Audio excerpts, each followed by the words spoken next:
हूँ आपके साथ चित्रा त्रिपाठी। मौलानाओं की मौजूदगी में हमारी मौजूदगी है दूर कर रहे हैं ज्यादातर जो हैदराबाद।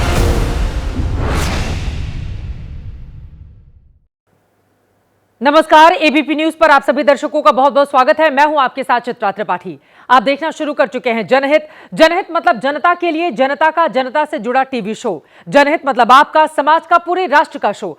तो आइए शुरू करते हैं आज का जनहित और सबसे पहले आपको दिखाते हैं खबरों के मेन्यू में आज क्या क्या खास है। संभल में बवाल पर सवाल है और उस सवाल के बीच जनहित में आज सुपर एक्सक्लूसिव रिपोर्ट दिखाने वाले हैं। सर्वे टीम ने मस्जिद के अंदर क्या क्या देखा, सूत्रों के हवाले से जो दावा सामने आया है उस दावे में कितना दम है और दावा है क्या, टीवी पर आज पहली बार सामने आएगा। संभल को सुलगाया किसने, किसकी गोली से 4 लोगों की जान चली गई। संभल में गोली और भड़काऊ बोली का यह सस्पेंस लगातार बना हुआ है। पुलिस ने 800 से ज्यादा लोगों के खिलाफ केस दर्ज किया है। सीसीटीवी वीडियो से उपद्रवियों के चेहरे निकाले जा रहे हैं। संभल पर सवाल और सियासत का पूरा शास्त्र समझेंगे। महाराष्ट्र में सीएम कौन बनेगा, अब लाख टके का सवाल यही है। शिंदे भी दिल्ली के संपर्क में हैं। फडणवीस तो मुंबई से दिल्ली आ पहुंचे हैं। सीएम के लिए किसका पलड़ा भारी है, एबीपी न्यूज के पास इसकी पूरी जानकारी है, जानेंगे थोड़ी देर में। उधर महाराष्ट्र में हारे लड़ाई, क्या साथ आएंगे ठाकरे भाई। उद्धव और राज ठाकरे के आने की चर्चा फिर से होने लगी है, लेकिन वाकई में क्या ऐसा होगा या फिर यह हवा हवाई ही चर्चा है, यह भी बताएंगे। और मिलवाएंगे उस 13 साल के करोड़पति से जिसे आईपीएल की राजस्थान टीम ने खरीदा है। वैभव सूर्यवंशी की पूरी कहानी जनहित में आगे देखेंगे हम। तो चलिए शुरुआत करते हैं और जनहित में इस वक्त एक बड़ी खबर आ रही है, सीधे उसका हम रुख करेंगे। सूत्रों के हवाले से ब्रेकिंग न्यूज ये है कि एकनाथ शिंदे नाराज हैं। बड़ी खबर यह है, मुख्यमंत्री महाराष्ट्र के एकनाथ शिंदे नाराज हो गए हैं। सीएम पद बीजेपी की ओर जाने से शिंदे नाराज बताए जा रहे हैं। हालांकि अभी तक औपचारिक ऐलान नहीं हुआ है, सिर्फ सूत्रों के हवाले से जानकारी सामने आ रही है, लेकिन नाराज बताए जा रहे हैं। बड़ी खबर यह है, महाराष्ट्र का सीएम बीजेपी को मिलना तय माना जा रहा है। अमित शाह मुंबई में सीएम पद के नाम का ऐलान करेंगे और उसके ठीक पहले इस वक्त महायुति में सब कुछ ठीक नहीं है, इस तरह की स्थिति बनती हुई दिखाई दे रही है। मुंबई से वैभव परब और दिल्ली से नीरज पांडे हमारे साथ जुड़ चुके हैं। सबसे पहले वैभव के पास ही चलते हैं। शिंदे की नाराजगी की खबर उन्हीं के पास है। वैभव, क्या जानकारी मिल रही है? वो मुख्यमंत्री पद के क्या खुद को दावेदार मानते थे, वो भी तब जब भारतीय जनता पार्टी 132 सीटें लेकर आती है 89% स्ट्राइक रेट के साथ। क्या खबर है, क्यों नाराज हैं? क्या दिल्ली में बैठे आला नेताओं से उनकी कोई बातचीत भी हुई है?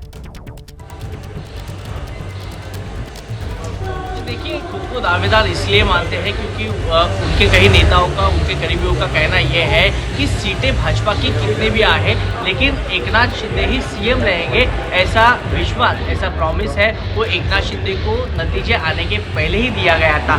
इसीलिए एकनाथ शिंदे नाराज हुए नजर आ रहे हैं। देखिए, घटनाक्रम में आपको बताता हूँ, सुबह से ही एकनाथ शिंदे हैं दिल्ली के संपर्क में थे। आज दिल्ली में एक बड़े नेता के बेटी की रिसेप्शन की पार्टी है, वहाँ पे भी एकनाथ शिंदे नहीं गए हैं। इसका मतलब यही है कि एकनाथ शिंदे लगातार दिल्ली हो या महाराष्ट्र के नेता हो, ये नाराज नजर आ रहे हैं। देखो, शाम में ये पता चला था कि एकनाथ शिंदे की लगातार दिल्ली के कई बड़े नेताओं से बातचीत फोन के माध्यम से चल रही थी। और ये भी बता रहे हैं कि बीजेपी के नेताओं ने पहले प्रॉमिस किया था कि शिंदे को ही सीएम बनाया जाएगा।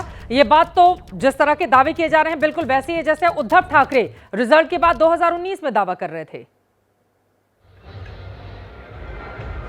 जी बिल्कुल, और इसी वजह से ये किसी ने ऑन रिकॉर्ड तो कहा नहीं है, क्योंकि महायुति में कोई दरार नहीं चाहता है, इसके लिए ये बात अभी तक ऑन रिकॉर्ड नहीं कही है। अब देखना ये होगा कि एकनाथ शिंदे अब नाराज हुए हैं तो इसके बाद कोई विधायक, कोई बड़ा नेता ये कैमरे के सामने बात करता है क्या, तो क्या 2019 की परिस्थिति है वो वापस भी आ सकती है क्या। देखो, एकनाथ शिंदे नाराज है, कोई बड़ा फैसला भी ले सकते हैं ऐसा बोला जाता है, पर फैसला लेंगे तो क्या लेंगे, उनके विधायक भी कम है, भाजपा के विधायकों की संख्या ज्यादा है, तो नाराज होके करेंगे क्या, ये भी यहाँ पे बड़ा फैसला हो सकता है, बड़ा निर्णय हो सकता है। इसीलिए मैं लौटूंगी वैभव आपके पास। इस वक्त नीरज पांडे दिल्ली से हमारे साथ मौजूद हैं और कहा जा रहा है कि खुद गृह मंत्री अमित शाह जाकर मुंबई में इस बारे में ऐलान करेंगे कि कौन बनेगा मुख्यमंत्री और वो वहां पर जाने वाले हैं। इसका सीधा सा मतलब है नीरज कि बीजेपी से ही बनेगा मुख्यमंत्री। देवेंद्र फडणवीस दिल्ली में है, क्या है खबर?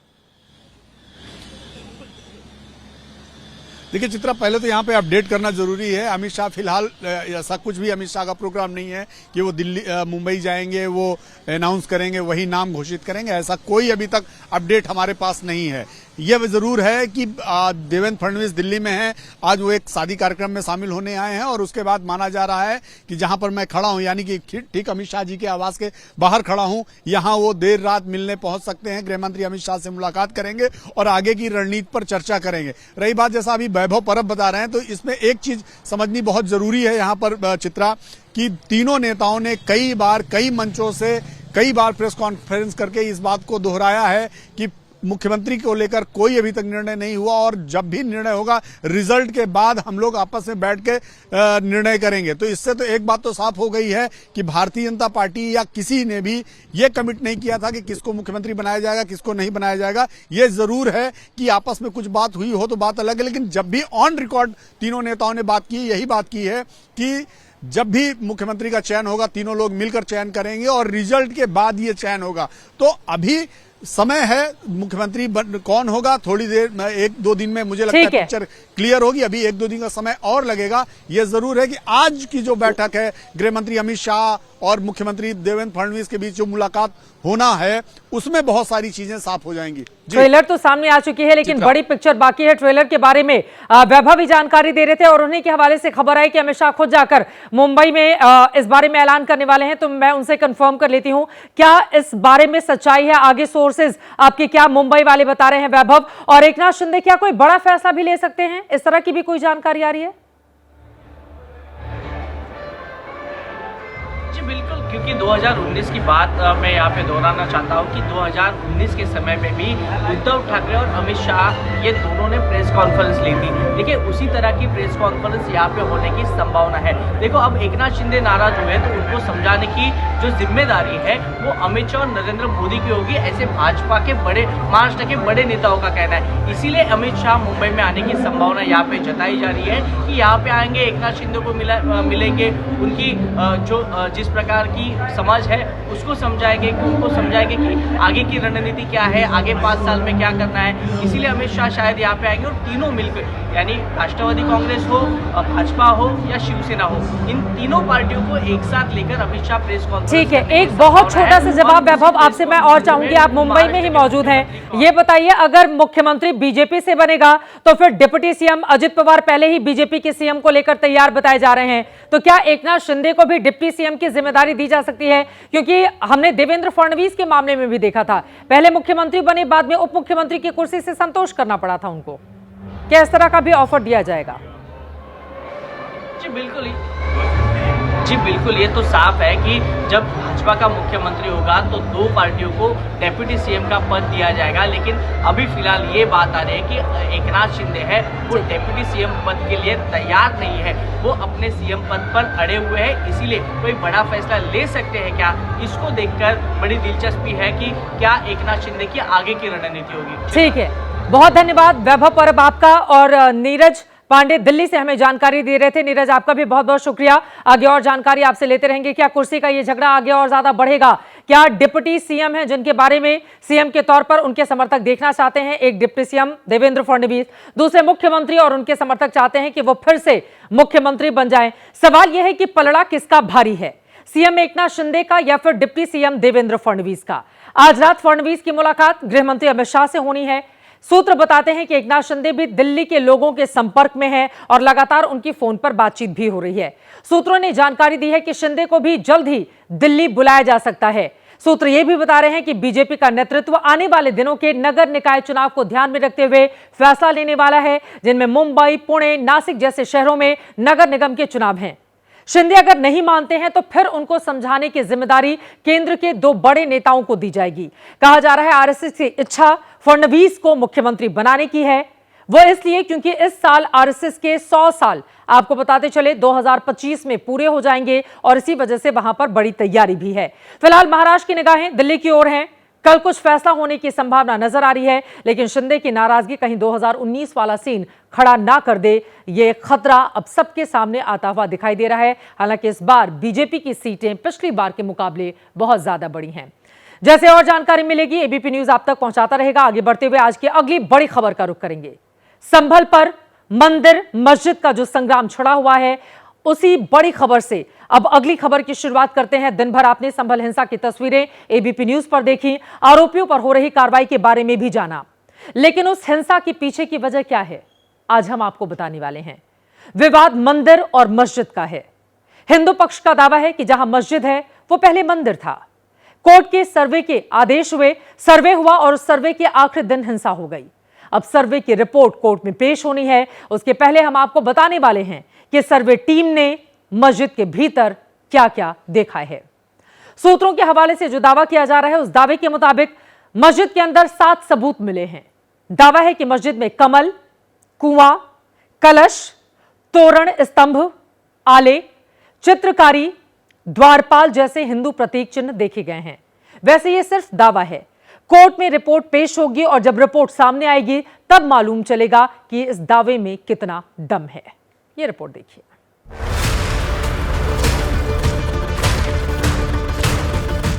हमारे बड़े बूढ़े नमाज पढ़ते पढ़ते मर गए यहाँ, हम भी पढ़ते पढ़ते मर जाएंगे।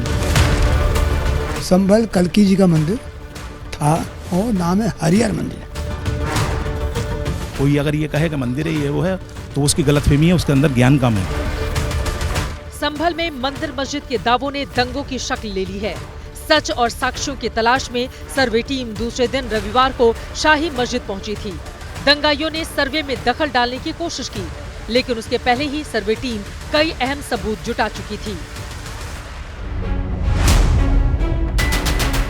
मस्जिद के चप्पे चप्पे की पड़ताल कर सर्वे टीम के हाथ कई सबूत लगे हैं। इन्हीं सबूतों को सर्वे टीम के सूत्रों ने एबीपी न्यूज के साथ साझा किया है। सूत्रों के मुताबिक संभल के शाही मस्जिद के पश्चिमी गेट में जैसे ही टीम ने प्रवेश किया तो वहां एक के बाद एक कई प्रमाण सामने आने लगे। मस्जिद के गेट पर जो खंभे हैं वो स्तंभ के रूप में हैं। उनके ऊपर कमल के फूल की आकृति भी बनी है। बीच में नक्काशी है जिसे हिंदू प्रतीक माना जा रहा है। एबीपी न्यूज संवाददाता शिवांक मिश्रा जब पिछले दिनों मस्जिद के अंदर पहुंचे थे तो उन्होंने भी अपनी आंखों से सबूत देखे थे। सूत्रों के माने तो संभल की जामा मस्जिद के पश्चिमी द्वार पर जैसे ही सर्वे टीम पहुंची थी, वहां पर उससे कमल के फूल की आकृति, तोरण स्तंभ और उसके अलावा द्वारपाल की आकृति और कलाकृतियां वहां पर मिली थी, जिसे न सिर्फ सर्वे टीम ने फौरन चिन्हित किया बल्कि हिंदू पक्ष ने इसे हिंदू मंदिर के प्रमाण बताए थे। अब फर्ग्यूसन से लेकर ईबी हैवेल तक और कनिंघम तक ने कमल के फूल की आकृति और उसके अलावा तोरण स्तंभ को हिंदू प्रतीक चिन्ह ही बताया था। गेट के साथ ही दोनों स्तंभों के ऊपर घुमावदार कलाकृति है जिसे तोरण स्तंभ भी कहा जाता है। मान्यता है कि ये स्तंभ हिंदू मंदिरों में ही इस्तेमाल किया जाता है। तोरण स्तंभ के साथ पश्चिमी गेट पर ही द्वारपाल शैली के पिलर मौजूद हैं, जिनके शीर्ष पर अभी हरा रंग लगा हुआ है और नीचे की ओर उर्दू में कुछ लिखा गया है। गेट के बाद मस्जिद परिसर में सर्वे टीम पहुंची तो वहां वजूखाना नजर आया और कुछ ही दूरी पर बरगद का एक पेड़ जिसके साथ पुराना कुआं भी मौजूद है। सूत्रों के मुताबिक सर्वे टीम जैसे ही पश्चिमी द्वार से मस्जिद के भीतर घुसती है, वहां पर सबसे पहले तो उसे वजूखाना दिखता है। वजूखाने से दक्षिणी ओर में उसे एक बरगद का पेड़ और उसके अलावा एक कुआं दिखाई देता है, जिसे न सिर्फ दर्ज किया जाता है बल्कि हिंदू पक्ष उसी समय इन दोनों प्रतीक चिन्हों को हिंदू मंदिरों का प्रतीक चिन्ह बताता है और यह भी दावा करता है कि बरगद का पेड़ और ये कुआं दोनों का हिंदू मंदिरों में विशेष महत्व है, जो कि यहाँ पर मस्जिद में मौजूद है। सर्वे टीम को मस्जिद के बाहर और भीतर करीब 50 ताखे यानी आले मिले हैं। हिंदू पक्ष का दावा है कि नालों में भगवान की मूर्तियां स्थापित की जाती थीं। हिंदू मान्यताओं के मुताबिक मंदिरों में आले के जरिए भगवान की मूर्तियों में भगवान साक्षात वास करने का प्रतीक माना जाता है। आले के जरिए पुरोहित द्वारा देवी देवताओं की प्राण प्रतिष्ठा की जाती है। सूत्र ये भी बताते हैं कि संभल शाही मस्जिद के सर्वे में मस्जिद के मुख्य गुंबद पर 4 कलश की आकृति मिली है, साथ ही एक टूटे हुए तीर की आकृति भी है। कलश का विशेष महत्व भी है और कलश को गर्भ का प्रतीक तक माना जाता है। कलश का इस्तेमाल शुभ कार्यों में भी होता है और मंदिर के ऊपर लगे हुए गुंबद में भी कलश की कलाकृति लगाई जाती है। इसी वजह से कलश के इस निशान को लेकर हिंदू धर्मगुरुओं का यह दावा है कि इस मस्जिद को मंदिर को तोड़कर बनाया गया है। इसके अलावा सर्वे टीम को मस्जिद की दीवारों पर कई मोटे मोटे खंभे भी मिले हैं। उन पर भी फूल और चित्रकारी की आकृति प्रदर्शित है। मस्जिद की मीनारों में छतरीदार नक्काशी है, जिसे राजपूत शैली का बताया जा रहा है। इतना ही नहीं, एबीपी न्यूज की पड़ताल में यह भी सामने आया है कि यूपी सरकार ने 1968 में गजेटियन में ढांचे की तस्वीर को हरि मंदिर करार दिया था। इतिहासकारों के मुताबिक किसी भी ढांचे में कमल के फूल, कलश और छतरी ये सभी राजपूत शैली की निशानी है। इनका प्रयोग सबसे ज्यादा मंदिरों में किया गया है। एबीपी न्यूज संवाददाता शिवांक मिश्रा 21 नवंबर को संभल की शाही मस्जिद में गए थे, जहां उन्हें कई ऐसी चीजें नजर आईं जो सर्वे टीम के सूत्रों के दावों से मेल खाती हैं। आर्कियोलॉजिकल सर्वे ऑफ इंडिया का कहना था कि जिस वक्त उनकी टीम 1874-75 में यहाँ पर पहुंची थी, उस वक्त मस्जिद के जो पिलर्स थे उनका प्लास्टर उखड़ा हुआ था और उस उखड़े हुए प्लास्टर में उन्हें हिंदू मंदिरों के जो पिलर्स थे वो दिखाई दिए थे। एबीपी न्यूज जब संभल की शाही मस्जिद पहुंचा तो वहां एक शिलालेख मिला, जिसका अनुवाद एएसआई ने कुछ इस तरह से किया है। मस्जिद 933 हिजरी साल में बनी है और हिंदू मंदिर से इसे मस्जिद में परिवर्तित करने वाले व्यक्ति का नाम मीर हिंदू बेग है। यही बातें बाबर की ऑटोबायोग्राफी बाबरनामा में भी दर्ज है, जिसमें लिखा गया है, बाबर के आदेश पर संभल स्थित जामा मस्जिद का निर्माण उसका सिपह सालार मीर हिंदू बेग भगवान विष्णु के मंदिर को तोड़कर कर देता है। इन्हीं प्रमाणों को अदालत में रखकर हिंदू पक्ष संभल बाबरी मस्जिद को आजाद कराने का दावा कर रहा है। वहीं मुस्लिम पक्ष मस्जिद में हिंदू प्रतीक चिन्ह और मंदिर तोड़ने के दावे को खारिज कर रहा है। उधर संभल में हिंसा की आग भले ही थम गई हो, लेकिन कई सवाल सुलग रहे हैं। जुमे की भीड़ में जो सर्वे शांतिपूर्वक पूरा हुआ, आखिर शनिवार को कैसे हालात बेकाबू हो गए? पुलिस प्रशासन हिंसा की अब जो थ्योरी दे रहा है उसे पहले डिकोड करने में नाकाम कैसे रह गया?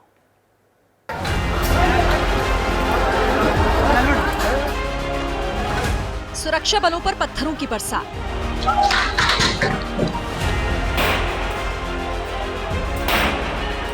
ताबड़तोड़ गोलियों की गूंज और आगजनी की तस्वीर। संभल की फिजा में हिंसा के ये निशान अब भी कई सवालों को उठा रहे हैं। इन सवालों की तह तक जाने और रविवार की साजिश से पर्दा उठाने के लिए पहले देखिए आखिर शुक्रवार को क्या हुआ था। बाकी दिनों के मुकाबले जुमे के दिन मस्जिद में भारी भीड़ होती है। 22 नवंबर को एक तरफ संभल की शाही मस्जिद में सर्वे का काम चल रहा था, तो दूसरी तरफ भारी सुरक्षा बलों की मौजूदगी में शांतिपूर्वक नमाज पढ़ी गई। संभल की शाही मस्जिद में सर्वे की खबर सुनकर स्थानीय सांसद जियाउर रहमान बर्क भी जुमे की नमाज के लिए दिल्ली से सीधे संभल पहुंचे। नमाज पढ़कर उन्होंने सुरक्षा बलों की तैनाती पर सवाल खड़े किए। मुझे मालूम चला कि पुलिस प्रशासन ने यहाँ बहुत तैयारी कर रखी है। पता नहीं तैयारी ये इतनी क्यों लगा रखी पुलिस फोर्स, यहाँ कोई जंग तो होने नहीं जा रही। 22 तारीख यानी शुक्रवार को माहौल शांत रहा। 23 को भी माहौल शांत ही रहा। 24 तारीख को संभल में दंगे जैसे हालात बन गए। सर्वे टीम सुबह सुबह शाही मस्जिद पर पहुंची, लेकिन इलाके में भारी भीड़ जुट गई और सर्वे टीम और उसके साथ मौजूद सुरक्षा बलों को निशाना बनाया। पहला सवाल है कि सुबह सुबह मस्जिद के बाहर भीड़ कैसे जुटी। 24 तारीख की इस तस्वीर को देखिए। मुंह पर नकाब ओढ़कर हाथों में पत्थर थामकर भीड़ का सैलाब शाही मस्जिद के बाहर जुट गया। इन्हें देखकर कोई भी बता सकता है कि ये भीड़ नमाज के लिए तो नहीं पहुंची थी। कैमरे पर जब इनकी तस्वीरें कैद हो रही थी तो कैमरा पर्सन को भी धमकाते हुए नजर आ रहे थे। दूसरा सवाल है कि क्या भीड़ जुटाने की साजिश पहले से रची गई। सर्द मौसम में सुबह सुबह मस्जिद में एक साथ इतनी भीड़ जुटना अपने आप में कई सवाल खड़े करता है। क्या दंगों में किसी नेता की कोई भूमिका है या किसी धर्मगुरु ने भीड़ को बुलाया था? संभल पुलिस ने शाही मस्जिद के सदर जफर अली को हिरासत में लिया। मुझे लेके जा रहे हैं, मैं जा रहा हूँ, तैयार हूँ मैं, कोई बात नहीं है। हाँ, लेकिन कल तो आप बकायदा कप्तान साहब के रिक्वेस्ट पे आप गए थे। हाँ, मैं गया था। कोई परेशानी नहीं। तो फिर उसके बाद आपका रोल कैसे गड़बड़ा? पता नहीं कैसे है। तीसरा सवाल है कि आखिर अचानक भीड़ जुटी तो इतने पत्थर कैसे आ गए। संभल में दंगों को लेकर सड़कों पर ये पत्थर ईंट बड़ी साजिश की गवाही दे रहे हैं। शाही मस्जिद के किनारे पूरा रिहायशी इलाका है। यहाँ आखिर इतनी बड़ी तादाद में ईंट पत्थर कैसे आए? क्या इन्हें किसी बड़ी साजिश को अंजाम देने के लिए यहाँ पर लाया गया था? चौथा सवाल, संभल में इतनी बड़ी साजिश रची गई तो पुलिस के खुफिया तंत्र को भनक कैसे नहीं लगी? सड़कों पर भीड़, हाथों में पत्थर और तमंचे लहरा रही थी। अगर ये सब पहले से प्लान का हिस्सा था तो पुलिस का इंटेलिजेंस क्या कर रहा था? पांचवा सवाल ये कि क्या जुमे के बाद सर्वे के बावजूद सुरक्षा में कमी थी? क्या सर्वे के बावजूद सुरक्षा बल कम रखा गया था? तस्वीरें देखिए, भीड़ का सैलाब सड़क पर है, सामने कुछ ही सुरक्षा बल मौजूद है। भीड़ बेकाबू होकर सामने वालों को पुलिस वालों के पीछे धकेल रही है। संभल दंगों के लिए पुलिस ने 800 अज्ञात लोगों और स्थानीय सांसद जियाउर रहमान के साथ विधायक इकबाल महमूद के बेटे सुहेल को नामजद किया है।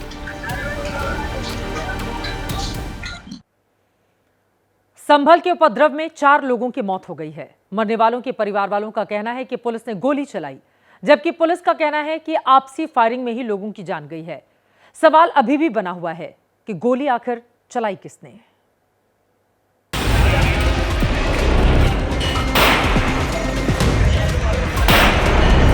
गोली लग गई उसके, नहीं उनके गोली लग गई।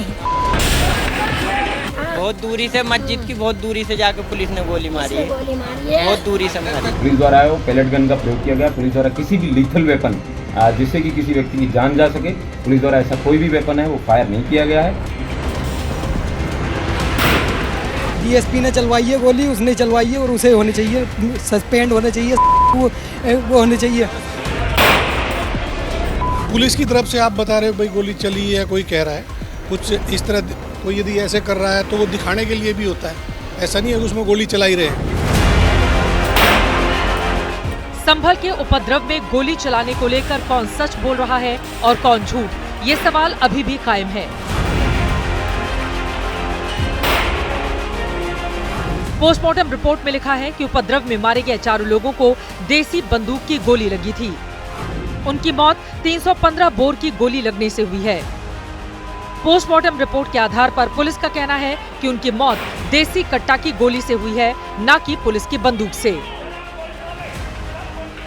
पोस्टमार्टम की रिपोर्ट में प्रथम दृष्टया देशी बंदूक से जो कारतूस इस्तेमाल होते हैं उससे लगने की बात है। इसमें हम इसकी पड़ताल भी आगे होगी, इसमें पुलिस इन्वेस्टिगेशन करेगी। इस मामले में एक और थ्योरी है। प्रशासन को शक है कि संभल में उपद्रवियों ने आपस में ही एक दूसरे पर हमला किया था। रातों रात इसका हो सकता है प्लानिंग किया गया हो, क्योंकि जब आपस में इतनी पत्थरबाजी की, इन्होंने अपने ही लोगों के ऊपर पत्थरबाजी की, गोली चलाई और हथियार का जो प्रयोग कर रहे थे, इस बात का प्रतीक था कि मे भी आपस में भी इनके अंदर कुछ न कुछ रहा हो। गोली चलाने के सवाल पर यूपी पुलिस और पीड़ित परिवार आमने सामने हैं। सारे दावे, सारे आरोपों की सच्चाई जांच रिपोर्ट पर टिकी हुई है। संभल के उपद्रवियों का अब हिसाब होना शुरू हो गया है। उपद्रव की न्यायिक जांच के आदेश दे दिए गए हैं। पुलिस पहले ही कह चुकी है कि उनके पास उपद्रव के जितने भी वीडियोज हैं, उनके आधार पर लोगों की पहचान की जा रही है। तो कहां तक पहुंची संभल की जांच, और वो कौन से वीडियो हैं जिन्हें देखकर पुलिस उपद्रवियों को पकड़ने वाली है? अब अगली रिपोर्ट।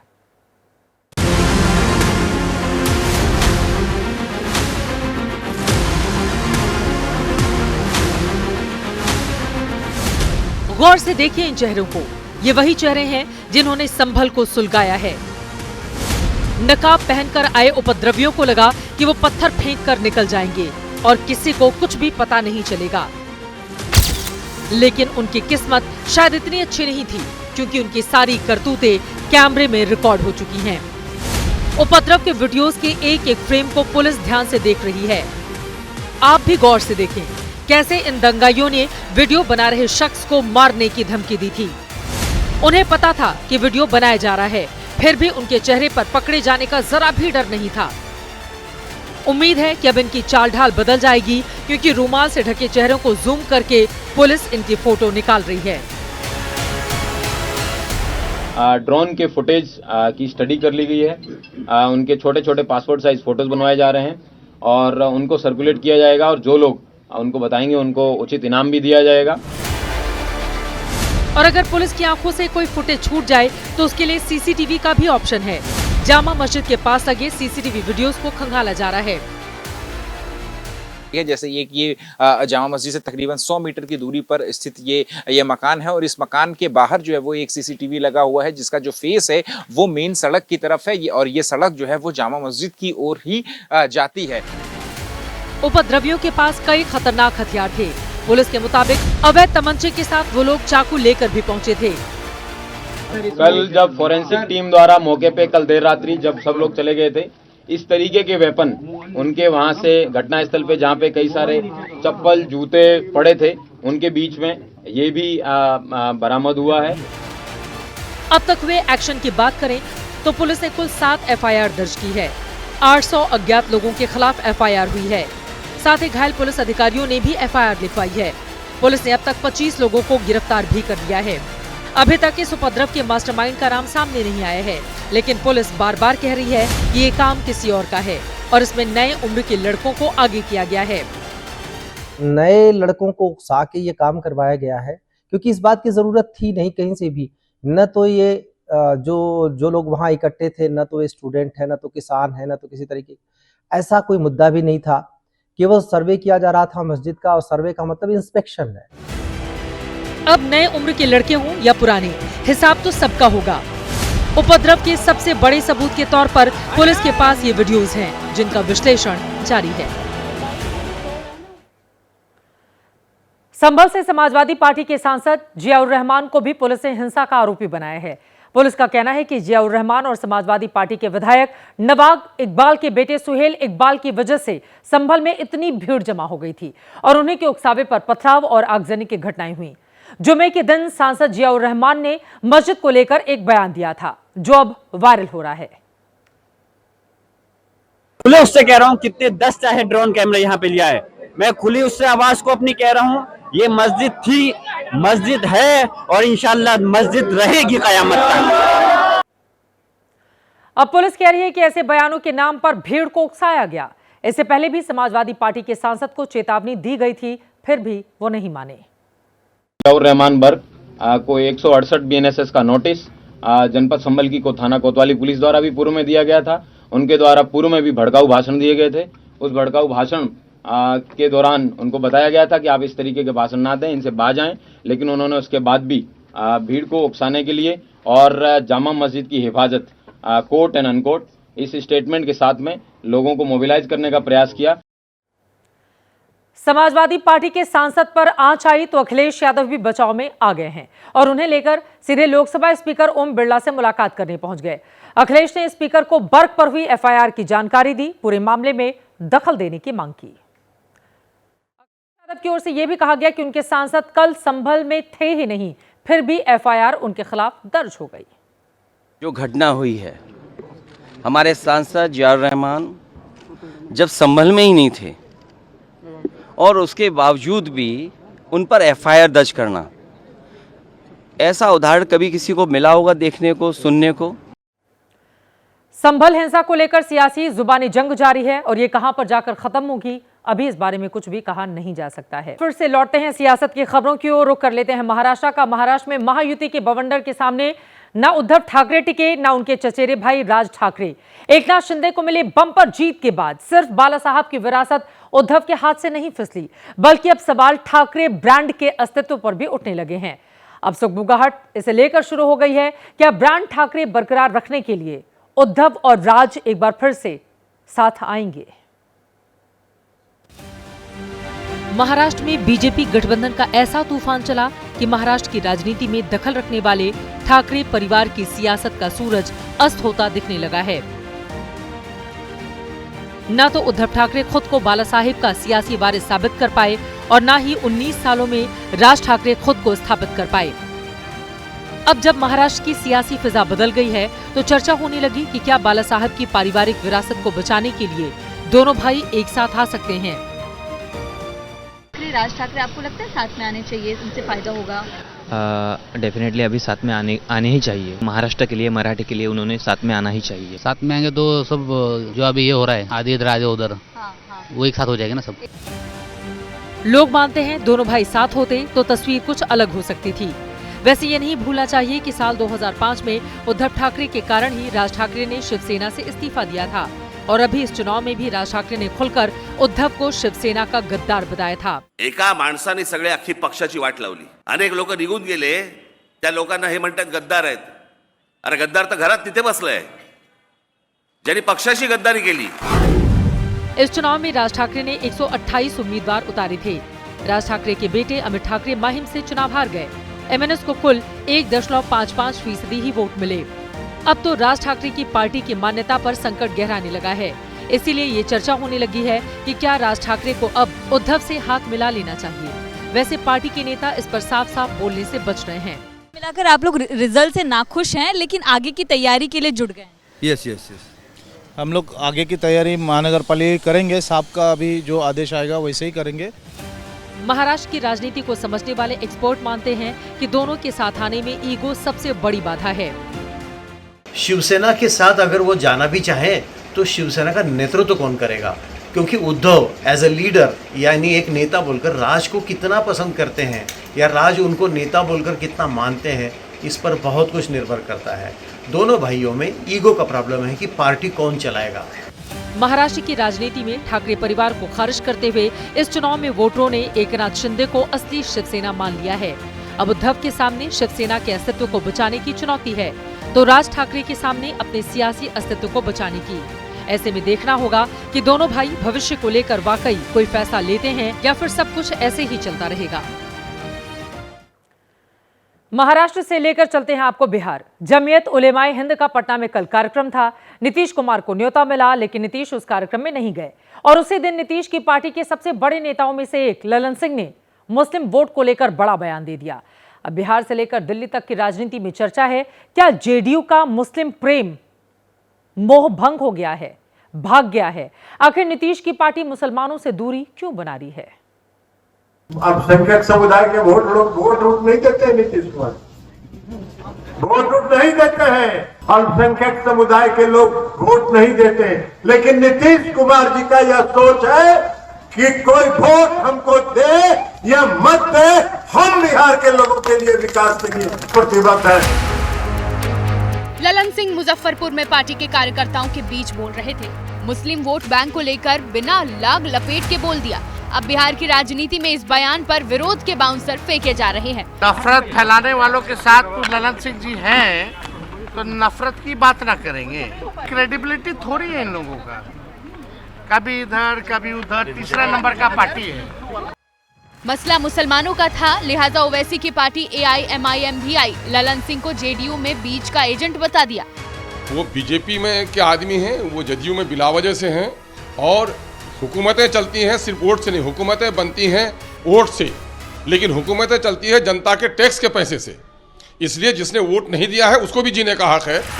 समझने वाली बात यह है कि नीतीश कुमार की छवि सेक्युलर नेता की रही है। बावजूद इसके उनके बेहद करीबी ललन सिंह ने मुस्लिमों के वोट देने को लेकर ऐसा बयान क्यों दिया, ये सवाल उलझाने वाला है। वैसे CSDS का आंकड़ा कहता है कि साल 2020 के विधानसभा चुनाव में 76% मुसलमानों ने महागठबंधन को वोट दिया था।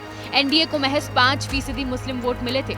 ओवैसी के गठबंधन को 11% मुस्लिमों ने वोट किया था। जितना काम करते हैं उतना हमें वोट में वो कन्वर्ट नहीं होता, ये उनकी भावना उन्होंने व्यक्त किया और अपनी पीड़ा का उन्होंने व्यक्त किया। और ये बात हमारे अल्पसंख्यक भाइयों को भी समझना पड़ेगा कि जब आप डेवलपमेंट मांगते हैं, जब आप काम मांगते हैं, तो निश्चित रूप से उस नेता के मनोबल को भी बढ़ाना पड़ेगा जो आपके लिए काम करता है। बिहार में 17% मुस्लिम आबादी है और इस बार बिहार में मुस्लिम वोटों के 3 प्रमुख दावेदार हो गए हैं। नंबर 1 पर तेजस्वी और कांग्रेस का महागठबंधन है, तो दूसरे दावेदार प्रशांत किशोर है, तीसरे दावेदार ओवैसी है। अब जो 4 सीटों पर उपचुनाव हुए हैं उसमें प्रशांत किशोर ने मुस्लिम वोट बैंक में सेंध लगाई है। 2020 में जेडीयू से एक भी मुस्लिम विधायक नहीं बना था। शायद यही वजह है कि जेडीयू ने अब मुस्लिम वोटरों से खुले तौर पर दूरी बनाना शुरू कर दिया है। ललन सिंह ने मुसलमानों के वोट को लेकर ऐसा बयान क्यों दिया, इसको लेकर राजनीतिक दलों में मंथन का दौर जारी है। बिहार में एक वक्त ऐसा भी था जब नीतीश कुमार और उनकी पार्टी समावेशी विकास का नारा गढ़कर मुस्लिमों को अपने पाले में करना चाहती थी। साल 2005 में नीतीश पहली बार सत्ता में आए थे। 2010 में जब विधानसभा का चुनाव हुआ तो उससे पहले नीतीश कुमार ने 3 सियासी प्रयोग किए। पहला प्रयोग दलितों से महादलितों को अलग किया, दूसरा पिछड़ों से अति पिछड़ों को अलग किया और तीसरा प्रयोग मुसलमानों में पसमानदा मुसलमानों को अपने साथ जोड़ा। पसमानदा यानी पिछड़े मुसलमानों को नीतीश का वोटर माना गया। 2010 विधानसभा चुनाव के जब नतीजे आए तो नीतीश का ये प्रयोग न सिर्फ सफल रहा बल्कि 243 विधानसभा सीटों में रिकॉर्ड 206 सीटें बीजेपी और जेडीयू के गठबंधन ने हासिल की। उस चुनाव में नीतीश कुमार को मुस्लिमों का वोट भी मिला। राज्य में विधानसभा की 47 सीटें ऐसी हैं जो मुस्लिम बहुल है और इन सभी सीटों पर मुस्लिमों की आबादी 20 से 40% तक है। लेकिन धीरे धीरे मुसलमान वोटर नीतीश कुमार से दूर होते चले गए। 2005 में नीतीश के पास 4 मुस्लिम विधायक थे। 2010 में संख्या 7 हुई। बीजेपी का भी एक मुस्लिम जीता। 2015 में नीतीश लालू के साथ गए तो जेडीयू के 5 मुस्लिम विधायक बने। 2020 में जेडीयू से एक भी मुस्लिम विधायक नहीं बना। अभी जब लोकसभा चुनाव हुए उसके बाद जेडीयू के एक सांसद ने खुले तौर पर कह दिया था कि उन्हें मुसलमानों की वोट नहीं मिले हैं, लिहाजा उनके यहां काम के लिए मुसलमान नहीं आए।